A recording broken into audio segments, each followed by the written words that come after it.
Screwball82. I'm here to talk about a film that I watched last week called Heartless. It stars Jim Sturgis playing a character, Jamie Morgan. It stars Timothy Spall as his father. It's a small role, but it's a pivotal one. Directed by Philip Ridley. Now, he's responsible for a film that I saw in the 90s. It's the last film he made. He doesn't make very many movies. But it was called The Passion of Darkly Noon, with Brendan Fraser and Viggo Mortensen. Nobody saw it, but it's a very, very interesting film, and it stuck with me forever. I wasn't aware that it was the same man responsible for this film, but I finally picked up Heartless. It's a London shot film. It's I think it's fairly low budget, and I wanted to come on and talk about it. This isn't going to be so much a review, because Heartless is genuinely a tough film to review in any sort of detail without spoiling anything. I'd be rambling on and telling you absolutely nothing of any interest, and this is mainly just to talk about a film that I found interesting that I don't think many people know about. So Jamie is a photographer, and he retreats into his photography because he doesn't know how to live in the world around him. He has a severe birthmark in the shape of a heart across his face, and he's bullied for it, he's teased, he's called names. And I should mention, when it came through, I really didn't know what to expect from Heartless. I'd not even read the blurb on it. I'd had it recommended, and I liked the front cover, and I liked that it was by the guy responsible for a film that had stuck in my mind for years, and so I thought I'd give it a go. Anyway, he's a photographer, and he's lost his father. And so his friend is his photography, his world is his photography. His only connection to anything that he understands anymore is his mother, because in his own words, he doesn't understand the rest of the world. And there's a gang on his local estate causing all sorts of trouble. There's violent crime on the rise, and sadly, he loses his mother to an attack. And it's the straw that breaks the camel's back. He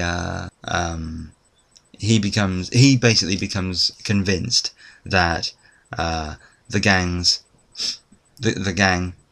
who are responsible for this violence and responsible for his mother's death are not a gang who wear masks. They are demons, real demons, presumably from hell. It becomes a psychological journey for him. It becomes a journey to effectively an attempted suicide, at which point he is saved by a character called Papa B, who phones him and makes him an offer that he can't refuse, as they say, that will enable him to live in the world and have everything he wanted. The condition is that he will contribute to the chaos that Papa B is injecting into the world. Yeah. The violence of the world, and there's a terrific scene in it at a pivotal moment where Papa B gives a really, really, really frighteningly good reason for violence and darkness being necessary in the world. And so from there, he agrees to it's no spoiler to say he agrees with it.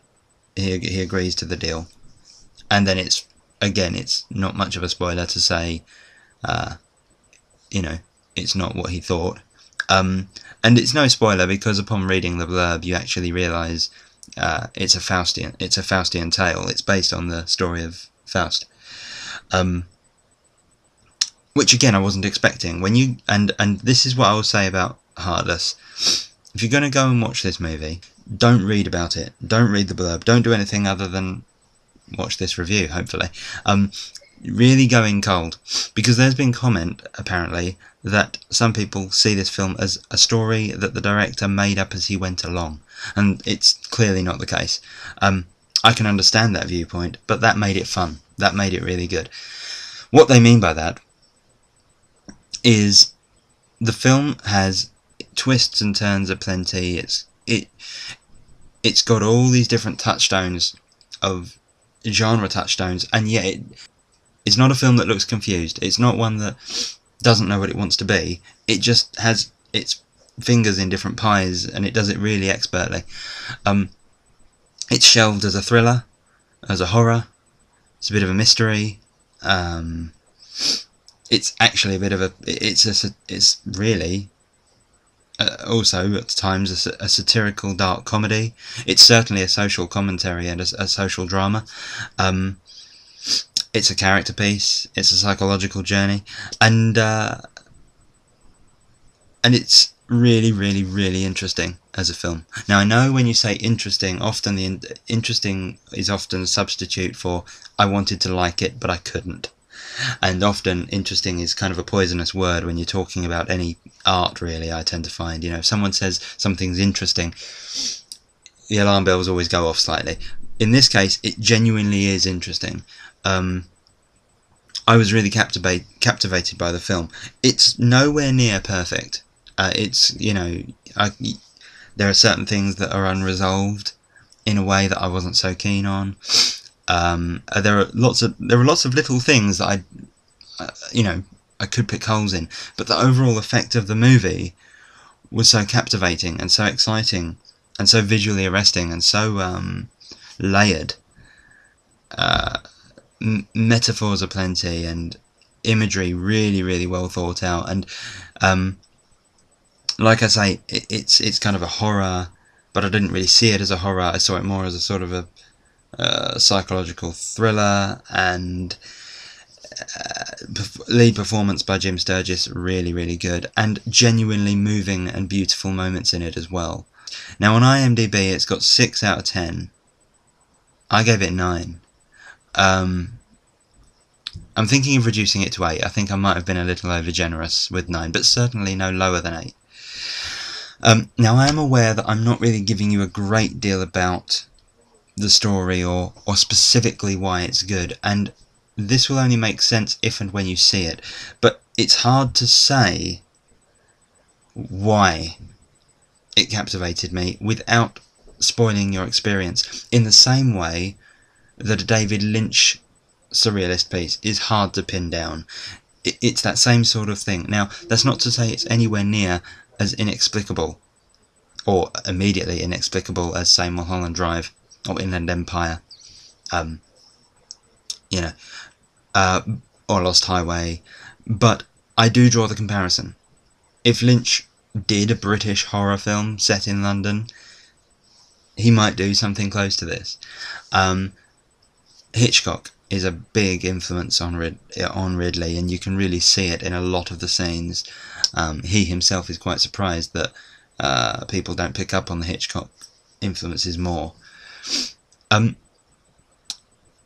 really, this video is nothing more than a recommendation to horror fans, thriller fans, British film fans.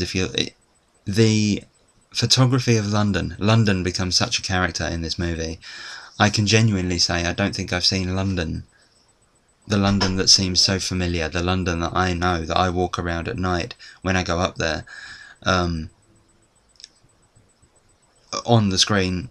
I've not seen it put on the screen so convincingly, in the sense that, the lighting is exactly right. You can almost taste and smell the air of the London. If you've been to London and then or if you know London and you've seen this film, you can really kind of vouch for the capturing of location is spot on. A very interesting psychological thriller, horror, dark comedy, satire, mystery. You're starting to get the idea. It's just a really, really unique film. And like I say, I can't give it 10 out of 10 because it isn't perfect, and not everybody will like it.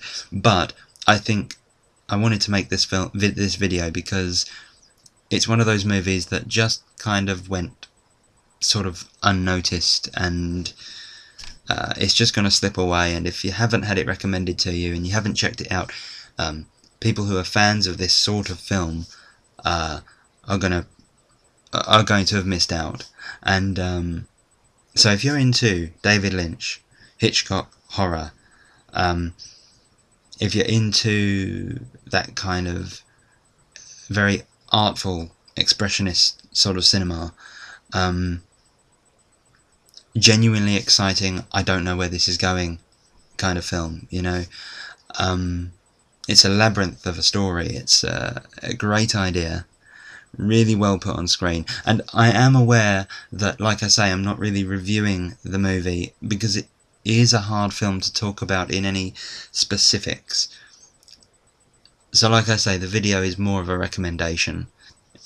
Like I say, it's shelved as a horror, but it's not really a frightening film. I find it far more an emotional and thought-provoking social thriller rather than a scary film. It has some surprising techniques in it, some surprising, you know, gotcha moments, and some wonderful storytelling elements whereby you're caught off guard. There are a few of those great moments where you just don't expect him to do with it what he does, and yet strangely he's able to shift tone and go to certain extremes without ever losing his footing. He's for a man who doesn't make many films, he's surprisingly good at it. If you want to see more good British horror, see this. You want to see a brilliantly shot, you know, London piece, see this. If you like good psychological journey, if you like David Lynch, like I say, David Lynch, Alfred Hitchcock, I'm trying to think of other, like, bear in mind Philip Ridley I think was a painter at one point, much like David Lynch, and like I say, this is actually a comprehensible story. You know, you don't have to, I make the Lynch comparison only in the sense of visual and in the sense of using visual metaphor, rather than it's not a case of I don't know what the hell's going on sort of storytelling. It's just that he uses that kind of dream and nightmare logic, and you know, some of the ideas are very, very, he puts the story on screen in a very Lynch kind of way. So yeah, I think it was like the standout at Fright Fest in 2009. It was released last year, but it just wasn't very seen, I don't think. And like I say, it seems to divide audience. You might not like it. You might come back to this recommendation and say, Dan, what were you talking about? You know, this is awful. But watch it more than once and really kind of delve into how well thought out and layered the story is, and emotional and beautiful and dark. There's this wonderful strapline to it, which is actually a quote in the film. It's the darker it gets, the more you see, and that's a motif in the film, and it kind of applies to the movie as well, in a technical sense. As far as themes and all that, you know, like I say, it is a Faustian tale, and it is a morality play. Pick it up and you know, give this film your attention, because I think it is deserving of it. So there you go, Heartless, 8 out of 10. I've decided 8 out of 10 definitely, and that's my film recommendation. Check it out.